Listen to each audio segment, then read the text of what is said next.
How to cancel a reservation on budget. Hi everyone, I'm here to assist you today. Without any delay, let's jump right in. First, go to the official website of Budget, which is budget.com, and then click on Reservation at the top.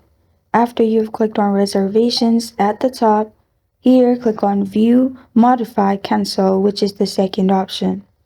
After you do that, here you'll find this kind of screen pop up. Enter your country, your last name, and then confirmation rental agreement number.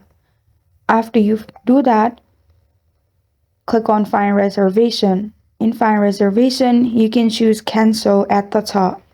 Then read any prepaid or no show fee notice on the screen. If a checkbox appears to accept cancellation fees, review it. Then click to confirm cancellation. If it's prepaid, you can click on request a refund as well.